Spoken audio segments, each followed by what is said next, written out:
नमस्कार. भाजपने आज जवळजवळ सगळ्या वर्तमानपत्रात एक मोठी जाहिरात दिली.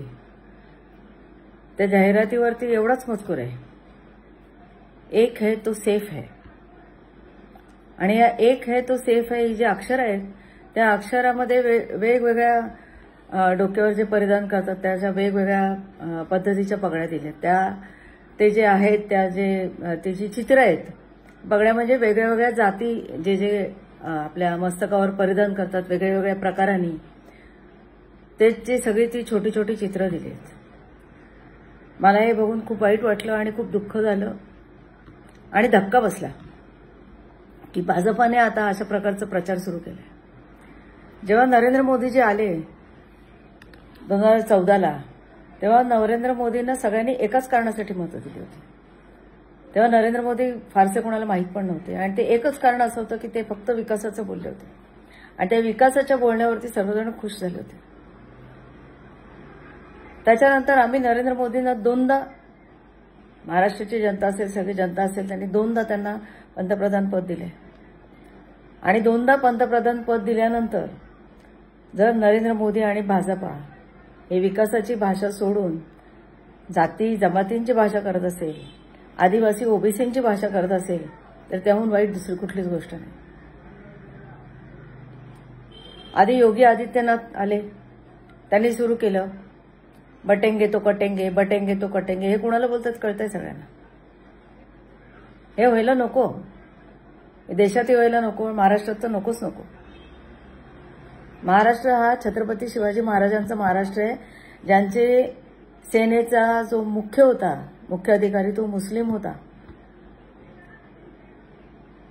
बटेंगे तो कटेंगे आणि कुणाला तरी हे इशारे द्यायचे याची महाराष्ट्रात गरज नाहीये. जे तुमचं ऐकत नाहीयेत असं तुम्हाला वाटतं, जे तुम्हाला डोई जड होतील असं वाटतं, त्यांना काटायची गरज नाहीये. त्यांच्यावर फक्त जो कायदा आता आहे ना महाराष्ट्रात तो फक्त लागू केला ना तरी ते शांत होतील. व्यवस्थित कायदा लागू करायचा. म्हणजे राज ठाकरे म्हणतात की मी सत्तेवर आले तर भोंगे बंद करेन, पण गेले इतकी वर्ष भाजपची सत्ता आहे ना, देवेंद्र फडणवीस मुख्यमंत्री आहेत. भोंग्यांचा आवाज एका ह्याच्या पलीकडे असता कामा नये. हा जर कायदा आहे आणि तू जर कायदा लागू केला ना तर हे बटेंगे तो कटेंगेची गरज नाहीये, फक्त कायदा लागू करायचा आहे. माझं म्हणणं की कायदा लागू करा आणि तो समान कायदा लागू करा सगळ्यांना. हा द्वेष, ही चीड, हा मत्सर हे पसरू नका. त्याच्यामुळे हे एक आहे तो सेफ याची गरज नव्हती. पंतप्रधान मोदींनी आता प्रचाराचं पहिलं भाषण केलं धुळ्याला, ते सुद्धा ऐकून मी थक्क झाले. त्यांनी धुळ्याच्या आपल्या भाषणात आदिवासींच्या सगळ्या जाती सांगितल्या, एकामागे एक म्हणजे आम्हाला माहितीही नव्हत्या एवढ्या जाती आहेत. ते म्हणजे जाती खूप आहेत त्याची कल्पना असते, पण एवढ्या जाती आहेत ते माहिती नसतं. काही ना कौतुक वाटलं, पंतप्रधानांना एवढ्या जाती कशा काय माहिती. साधं आहे, माणूस अभ्यास करतो, माणूस तयारी करतो की आधी करतो. जातींचं विश्लेषण पण त्यांना माहिती नसेल, जातींची नावं कळायला काय रॉकेट सायन्स नाहीये. विषय असा आहे की पंतप्रधानांनी त्यांच्या प्रचाराच्या भाषेत एवढ्या जातींचे उल्लेख का केला. इकडे आदिवासींच्या जातीचा उल्लेख केला, नंतर दुसऱ्या ठिकाणी गेले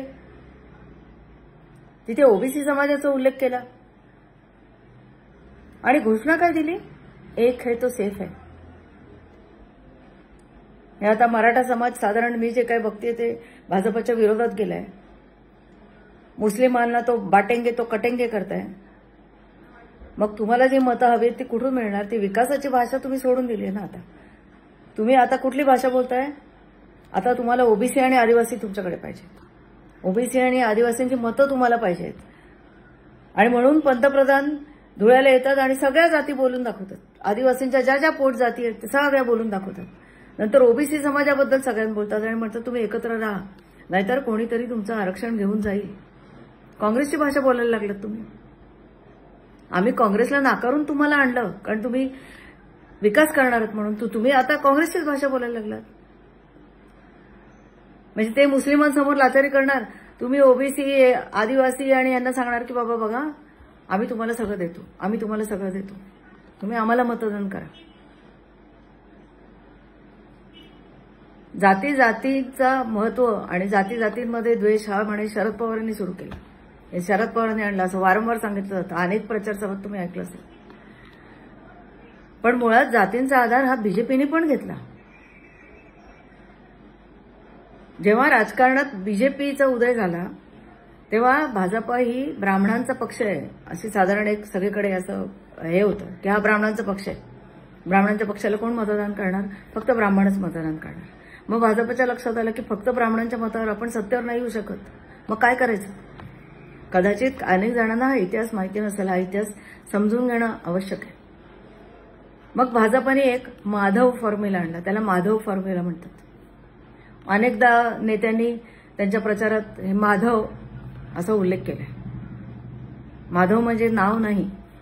माधव म्हणजे माळी, धनगर आणि वंजारी. माळी, धनगर आणि वंजारी या 3 जाती भाजपने ठरवलं की या 3 जाती आपल्याकडे घ्यायच्या म्हणजे ही ते 3 जातीची मतं आपल्याकडे वळतील. आणि म्हणून त्यांनी मग जे भाजपात होते या जातीचे जसं गोपीनाथ मुंडे असतील, नासा फरांदे असतील या नेत्यांना पूर्ण पाठबळ दिलं आणि त्यांना मोठं केलं आणि त्यांना त्या जातीचे नेतृत्व केलं आणि त्यांना केंद्रामध्ये राज्यामध्ये खूप महत्त्व दिलं.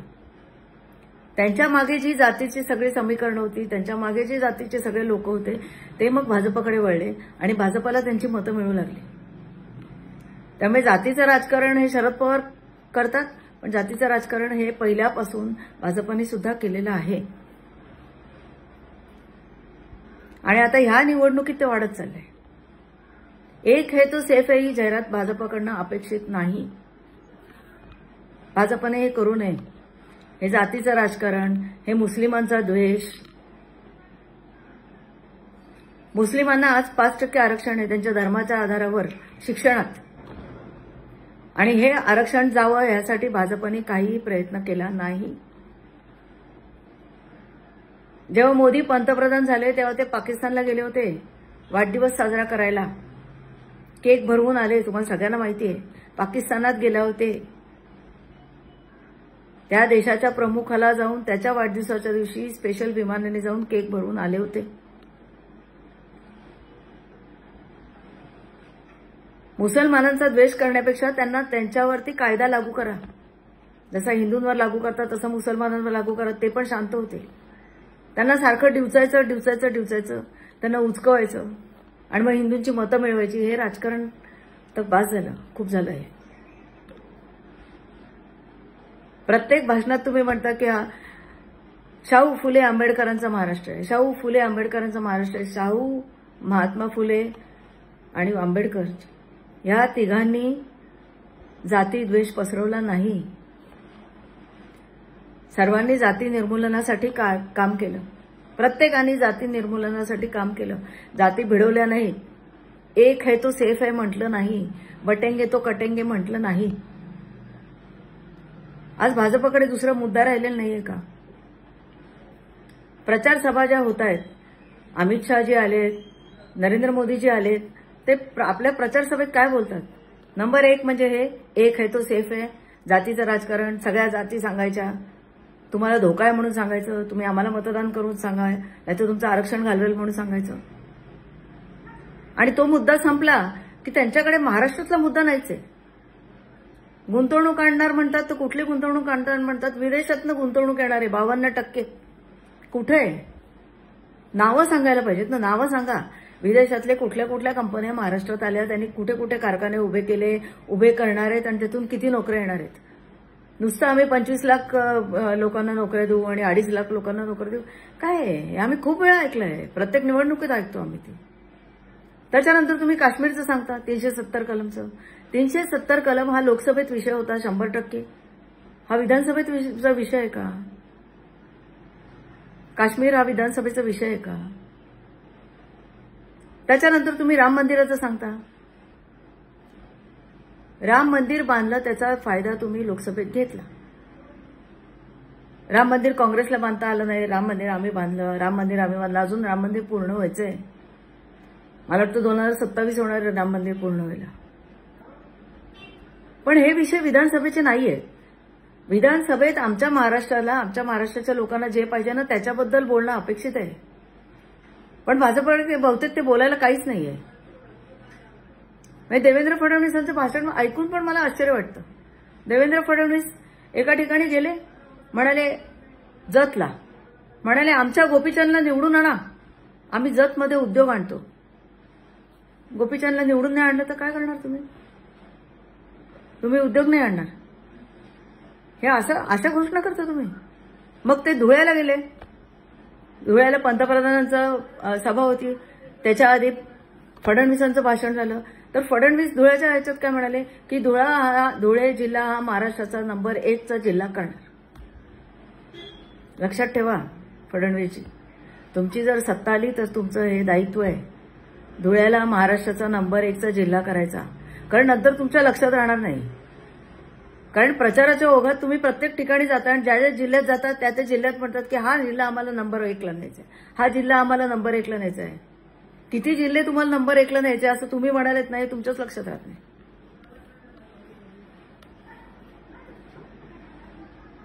सगळ्या पक्षांना काय झालंय मला कळत नाही. एक जण नोकऱ्यांबद्दल बोलत नाही. आज महाराष्ट्राच्या तरुणाला नोकरी पाहिजे, त्या नोकरीबद्दल बोलत नाही. नुसतंच सांगतात आम्ही 25 लाख नोकऱ्या देऊ, आम्ही 2.5 लाख नोकऱ्या देऊ. सरकारी नोकऱ्या पण बंद केल्या आहेत. सरकारी नोकऱ्यांमधली भरती बंद केली आहे. एखादा माणूस जर सरकारी नोकरीतून निवृत्त झाला तर त्याची जागा रिकामी ठेवली जाते आणि नियमाप्रमाणे ती जागा जर 2 वर्ष का 3 वर्ष रिकामी ठेवली तर ती निष्कास्त होते. म्हणजे ते पद जातं, तिथे पुढे भरतीच होत नाही. असं करून करून सरकारी जे काही आहेत त्यातले आता सदस्य कमी करून तुम्ही बँकात जा, बँकांमध्ये कामगारच नाहीये, स्टाफच नाहीये, सगळीकडे कंत्राटी भरतायत. कंत्राटी म्हणजे काय, आज येणार उद्या हाकलून देणार. अनेक जण बेकार आहेत. अनेक म्हणजे लाखो महाराष्ट्राचे लोक बेकार आहेत. शेतकरी आत्महत्या करतायत. ही परिस्थिती आहे. तुम्ही नुसते आकडे फेकता फटाफट फटाफट फटाफट. त्यांनी काय होणार आहे महाराष्ट्राचं? आम्ही नरेंद्र मोदींनी विकासाचं आश्वासन दिलं म्हणून नरेंद्र मोदींच्या पाठीशी राहिलो आणि म्हणून बीजेपीच्या पाठीशी राहिलो. आता आम्हाला चित्र बदलताना दिसतंय आणि हे चित्र आम्हाला मान्य नाही. परत जातीचं राजकारण करायचं, परत धर्माचं राजकारण करायचं, परत नोकऱ्या देतो म्हणून सांगायचं, घरं देतो म्हणून सांगायचं, शौचालय देतो म्हणून सांगायचं. हे नकोय आता आम्हाला. आम्हाला पुढे जायचंय. पुढची आश्वासनं पाहिजेत आणि ती सत्यात उतरतील अशी आश्वासनं द्या. नाहीतर तुमची आश्वासनं काय काय ते लिहिता लिहिता फक्त वर्तमानपत्राचे कागद भरतात, पुढे काहीच होत नाहीये त्याचं. इथून पुढे आणखीन पण भाषणं होतील. या सगळ्या भाषणात आम्हाला परत काश्मीर, राम मंदिर, कुठल्या कुठल्या जाती आहेत, आदिवासींच्या कुठल्या कुठल्या जाती आहेत, ओबीसींच्या कुठल्या कुठल्या जाती आहेत, त्याची मांडणी नकोय आम्हाला. महाराष्ट्राच्या लोकांना नोकऱ्या कशा देणार? इथे जी तुम्ही विदेशी गुंतवणूक आणणार आहे म्हणतात ती कुठली विदेशी गुंतवणूक आणणार आहे तेवढं सांगा. एवढीच विनंती आहे आम्हाला, एवढीच अपेक्षा आहे तुमच्याकडून. नाहीतर अनेक पक्ष आले आणि गेले, हा पक्ष आला आणि गेला, एवढंच होईल त्याचं. धन्यवाद.